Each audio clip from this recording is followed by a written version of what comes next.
राधे कृष्णा आप सभी को। माघ का पवित्र महीना चल रहा है।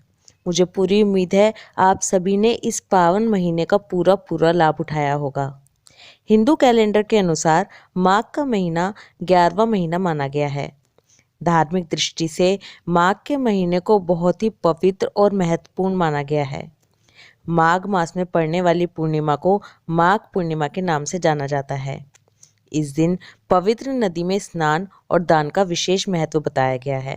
वैसे तो माघ मास में पूरा महीने ही स्नान और दान का बहुत बहुत ज़्यादा फल बताया गया है, लेकिन अगर अभी तक आपने किसी पवित्र नदी पर स्नान नहीं किया है तो कोशिश कीजिए कि पूर्णिमा वाले दिन तो आप ज़रूर ही किसी नदी पर स्नान करें।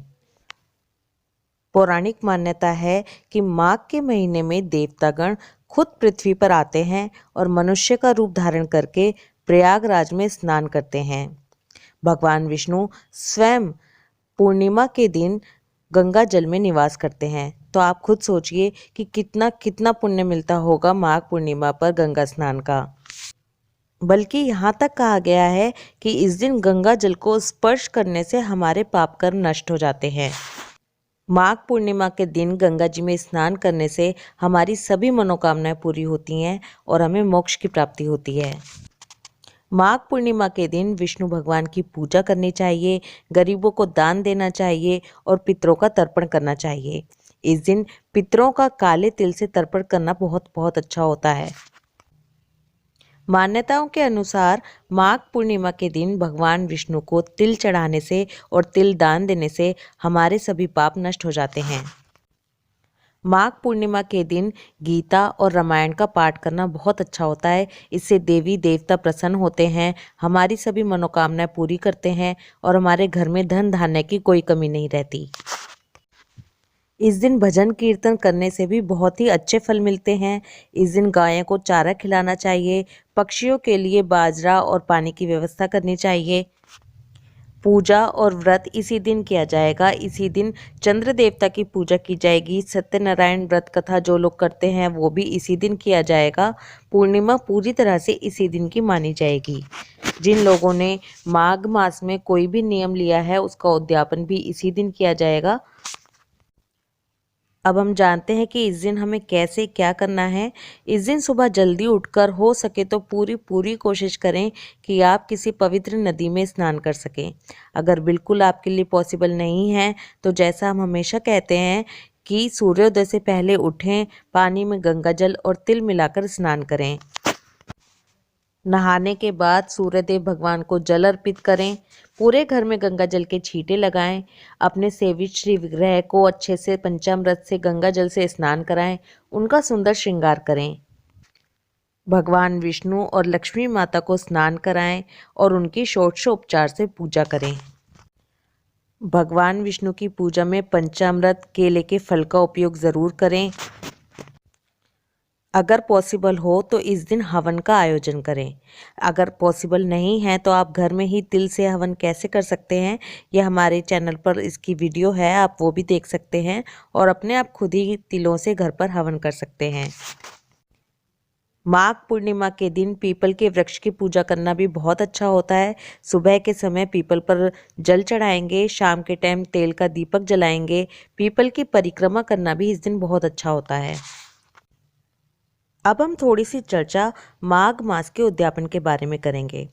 सब लोगों ने अपनी श्रद्धा के अनुसार कुछ ना कुछ नियम लिए होंगे। कुछ लोगों ने स्नान का नियम लिया होगा, कुछ लोगों ने स्नान और व्रत दोनों चीज़ों का नियम लिया होगा, तो वहीं कुछ लोगों ने केवल महात्म्य सुनने का नियम लिया होगा। लेकिन अगर आपने कुछ भी नियम लिया है तो आपको उद्यापन करना बहुत बहुत ज़रूरी होता है। जब भी हम कोई पूजा व्रत या फिर कोई नियम लेते हैं तो हम भगवान के आगे संकल्प लेते हैं और बताते हैं कि भगवान हम ऐसे ऐसे ये नियम ले रहे हैं, और फिर हम उस नियम को पूरा करते हैं। तो नियम पूरा करने के बाद भी हमें भगवान को ये बताना होता है कि भगवान आपकी कृपा से हमारा ये नियम पूरा हो गया है और आज हम इसका उद्यापन कर रहे हैं। माघ स्नान के उद्यापन की जो शास्त्रीय विधि बताई गई है, उस शास्त्रीय विधि के अनुसार त्रिवेणी में गंगा स्नान करना चाहिए, ब्राह्मणों को घर बुलाकर जिमाना चाहिए, ब्राह्मणों को वस्त्र दान, अन्नदान, गौदान, स्वर्ण दान, दक्षिणा ये सब कुछ करना चाहिए। लेकिन ये सब कुछ करना हर किसी के लिए पॉसिबल नहीं होता, इसलिए जितना आप कर सकते हैं अपनी श्रद्धा और सामर्थ्य के साथ उतना पूरे भाव के साथ करना चाहिए। जिन्होंने माघ मास में स्नान और व्रत दोनों किए हैं उनको पूरी पूरी कोशिश करनी चाहिए कि वो एक हवन का आयोजन ज़रूर करें।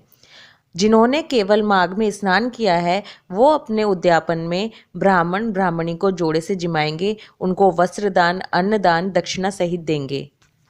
जिन्होंने केवल माघ मास में महात्म्य सुनने का नियम लिया है वो अपने उद्यापन में माघ मास का महात्म आपने जिससे भी सुना है या पढ़ा है आप उसी के नाम के 11 या 21 रुपये मंदिर में चढ़ा देंगे।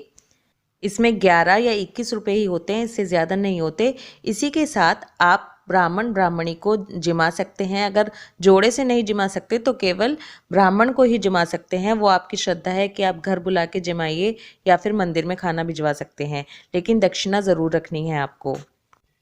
जिन्होंने दीपदान का नियम लिया है वो अपने उद्यापन में किसी धातु का यानी कि सोना, चांदी या मेटल का जो दिया होता है उससे दीपदान करेंगे और अपने दीपदान का उद्यापन करेंगे। जो भी नियम आपने लिया है उसके हिसाब से ही आपको उद्यापन करना है, लेकिन मैं फिर भी कहूँगी कि आप ब्राह्मण को खाना ज़रूर खिलाइए। वस्त्रदान आप पूरे 5 कपड़ों से नहीं कर सकते तो केवल एक गर्म कपड़ा निकाल दीजिए। दक्षिणा ज़रूर रखिए। गुड़, तिल, घी इस चीज़ का दान भी बहुत अच्छा होता है, ये ज़रूर कीजिए। केले का फल, आंवले का फल, सेर भर घी, सेर भर तिल, 16 सेर चावल, पान, कुमड़ा, खिचड़ी, बेर का फल, ये 9 चीज़ें माघ मास में प्रतिदिन दान करने के लिए बताई गई हैं।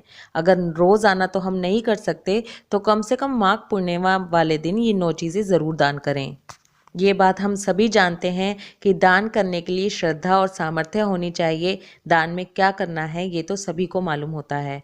जैसे कि सर्दियां हैं, आप रुई, कपास, गर्म चीज़ें, खाने की चीज़ें, कंबल, जूता, छाता, टॉर्च, कुछ भी चीज़ें आप दान कर सकते हैं।